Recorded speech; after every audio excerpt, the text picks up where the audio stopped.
நன்றி உரை கூற டாக்டர் சிவபாலன் அவர்களை அன்போடு அழைக்கின்றோம்.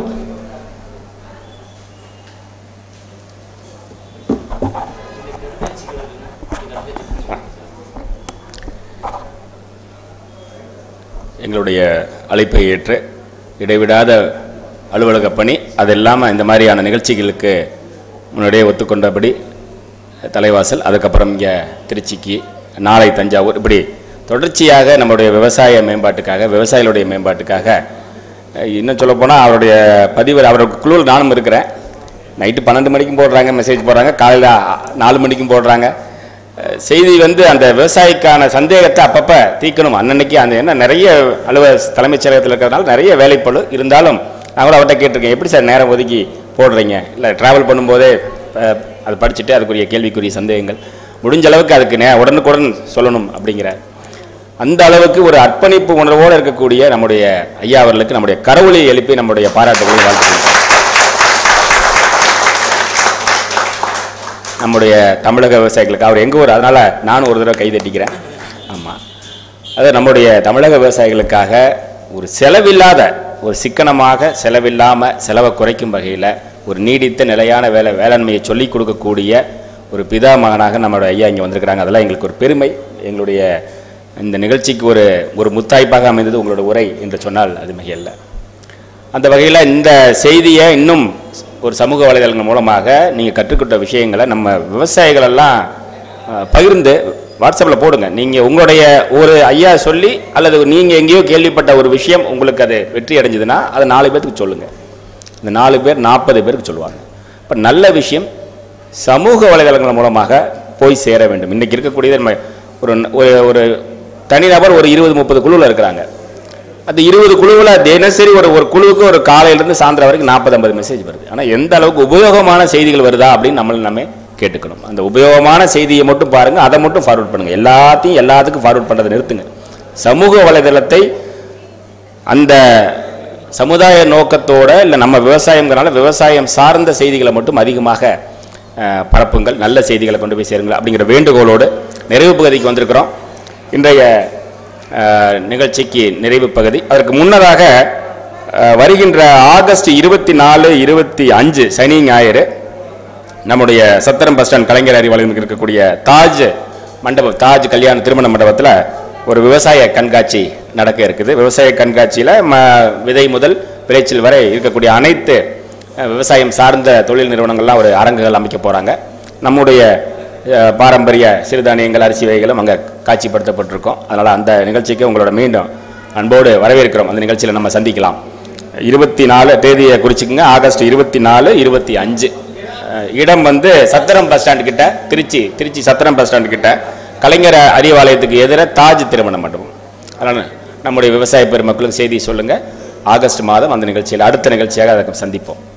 சரி, இன்றைக்கு அக்னி அறக்கட்டளை, கிரியா அறக்கட்டளை, அதே போல் பசுமை சிகரம் அறக்கட்டளை சார்பாக சோழமண்டல விதை திருவிழா நிகழ்ச்சி இனிதே நடந்தேறி நிறைவேறக்கூடிய தருணம். இந்த நேரத்திலே எங்களுக்கு ஆக்கமும் ஊக்கமும் கொடுத்த எங்களுடைய ஆலோசகர்கள் ஐயா பிரிட்டோராஜ் ஐயா ஆரம்பித்து, அதே போல் இந்த நிகழ்ச்சிக்கு உறுதுணையாக இருந்த டெல்லி உதவி நம்முடைய இந்திய வேளாண் ஆராய்ச்சி கழகத்துடைய உதவி பொது இயக்குனர் முனைவர் வேல்முருகன் ஐயா அவர்களுக்கும் இந்த நேரத்திலே எங்களுடைய முதல் நன்றியை உரித்தாக்குகிறோம். அதே போல் இந்த நிகழ்ச்சிக்கு அரங்குகள் அமைத்து எங்களுக்கு உறுதுணையாக காலை கிட்டத்தட்ட 7 மணிக்கு 7:30 வந்துட்டாங்க. இந்த கண்காட்சி அமைச்சவங்கெல்லாம் காலை 7 மணி முதல் இன்னும் இப்போ 8 மணி ஆக போகுது. காலை முதல் மாலை வரை இந்த அரங்குகள் அமைத்து வந்திருக்கக்கூடிய பொதுமக்களுக்கும் விவசாயிகளுக்கும் இடுபொருட்கள்லாம் ஒரு விற்பனை செய்து இருக்கக்கூடிய அரங்கு அமைப்பாளர்களுக்கும் எங்களுடைய மனமார்ந்த நன்றியை இந்த நேரத்தில் தெரிவித்துக் கொள்கிறோம். அதே போல் இந்த நிகழ்ச்சியை காலை முதல் இலவசமாக மருத்துவ முகாமை ஏற்பாடு செய்து நமக்காக மருத்துவ சிகிச்சை அளித்த ஸ்ரீ ஜெயரங்கா மருத்துவமனையுடைய பொது மேலாண் இயக்குனர் மருத்துவர் சுகுமார் ஐயா அவர்களுக்கும் எங்களுடைய மனமார்ந்த நன்றி. அவருடைய ஜெயரங்கா மருத்துவமனையுடைய மருத்துவர்கள், அதே போல் அவருடைய அணியினர் அனைவருக்கும் எங்களுடைய மனமார்ந்த நன்றியை தெரிவித்துக் கொள்கிறோம்.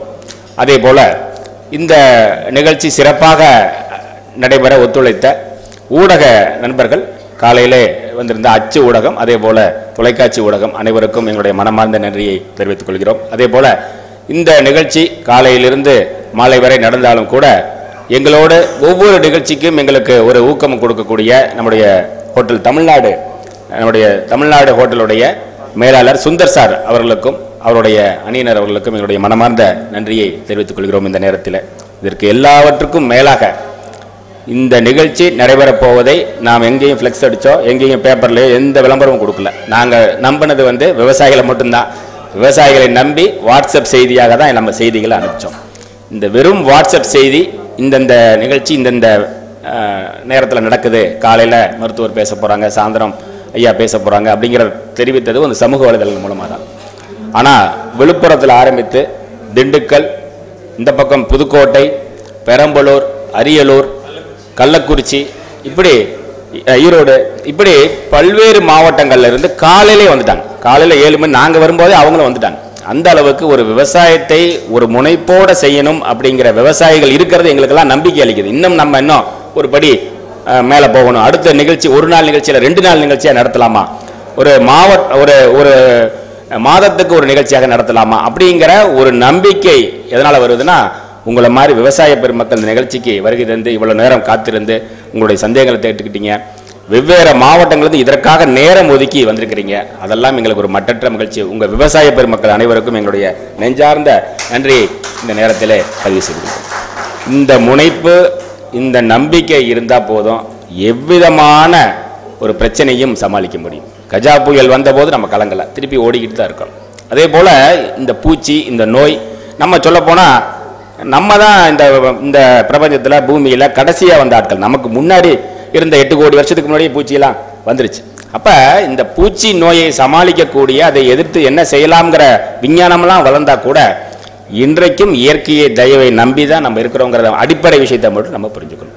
அதனால் இந்த இயற்கையை நம்புவோம், இயற்கை விவசாயத்தை காப்போம். நிச்சயமாக இந்த உலகத்துக்கு உணவளிக்கக்கூடிய உன்னத பணியை செய்யக்கூடிய விவசாயிகளுக்கு இந்த நேரத்தில் எங்களுடைய கிரியா அக்னி பசுமை சிகரம் அறக்கட்டளை சார்பாக மீண்டும் எங்களுடைய சிரம் தாழ்ந்த நன்றியை தெரிவித்துக் கொண்டு, அடுத்த நிகழ்ச்சி மாதம் ஒரு முறை நிகழ்ச்சியாக நடக்க இருக்கு. இந்த பதிவு நோட்ல எல்லாம் உங்களோட நம்பர்லாம் பதிஞ்சிருப்பீங்கன்னு நினைக்கிறேன். உங்கள் பதிவு செய்யப்பட்ட எண்களுக்கு அந்த செய்தியும் எங்கே நடக்க போகுது, என்னென்னலாம் விஷயங்கள் இருக்க போகுங்கிற செய்தியும் அந்த வாட்ஸ்அப் வழியாக நாங்கள் அனுப்புகிறோம். இந்த நிகழ்ச்சி தொடர்பாக உங்களுடைய கருத்துக்களையும் எங்களுக்கு வாட்ஸ்அப்லையோ அல்லது அலைபேசின்னு தெரிஞ்சவங்க அலைபேசிலையோ இன்னும் உங்களுடைய கருத்துக்களையும் சொல்லுங்கள். அடுத்த நிகழ்ச்சியில் அதை சரி செய்து கொள்ளலாம். இன்னும் உங்களுக்கு தேவையான வேற ஒரு தகவல் இருந்தால் கூட அதையும் நாங்கள் அந்த சேவைகள் இருந்தால் கூட அதையும் செய்வோம் அப்படிங்கிற ஒரு உறுதிமொழியோடு மீண்டும் ஒரு முறை வருகை தந்து சிறப்பித்த அனைவருக்கும் நெஞ்சார்ந்த நன்றியை தெரிவித்துக் கொண்டு விடைபெறுகிறோம். நன்றி, வணக்கம்.